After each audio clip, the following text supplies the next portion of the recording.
Good morrow, fair ones. Pray you if you know where in the purities of the forest stands a sheepcote fenced about where the olive trees. West of here, in the valley next to us, west of this place, down in the neighbor bottom, the rink of oysters by the murmuring stream. Left, on your right hand, brings you to the place. But at this hour, the house doth keep itself. There is none within.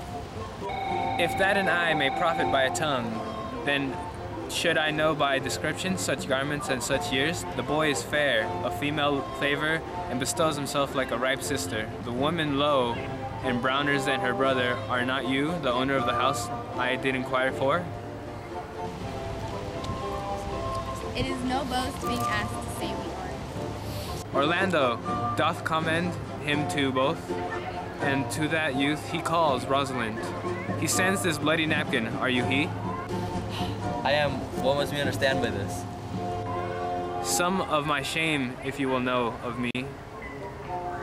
What man I am, and how, and why, and where this handkerchief was stained. I pray you tell us. When last the young Orlando parted from you, he left a promise to return again. Within an hour in pacing through the forest, chewing the food of sweet and bitter fancy, and marked what object did present himself. Under an oak whose boughs were mossed with age and high top bald and dry antiquity, a wretched, ragged, overgrown with hair lay sleeping on his back. About his neck a green and gilded snake had wrestled itself, who with her head, nimble in threats, approached the opening of his mouth.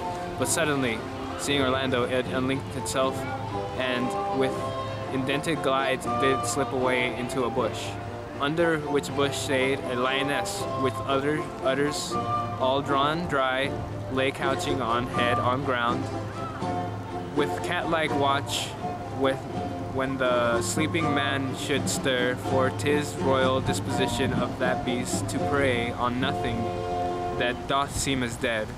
This seen, Orlando did approach the man and found it with his brother, his elder brother. Oh, I have heard him speak of that same brother, and he did render him the most unnatural that lived amongst men. And he might do, for well I know he was unnatural. But to Orlando, did he leave him there? Everybody was kung fu fighting. Those kids were fast as lightning. In fact, it was a little bit frightening, but they fought with expert timing. There were funky Chinamen from funky Chinatown. They were chopping them up, they were chopping them down. It's an ancient Chinese art, and everybody needs their part. From a fainting to a step, and a kicking from the hip. Everybody was kung fu fighting. Those kids were fast as lightning. In fact, it was a little bit frightening. But they fought with expert timing. There was funky Billy Kid. He returned, his back and purpose so, but kindness nobler ever than revenge. And nature stronger than his just occasion made him give battle to the lioness, who quickly fell before him, in which hurtling for miserable slumber, I awaked. Are you his brother? Was that you he rescued? Was you that did so oft contrive to kill him? 'Twas I, but 'tis not. I do not shame to tell you I was, since my conversion so sweetly tasteth, being the thing I am. But for the bloody napkin?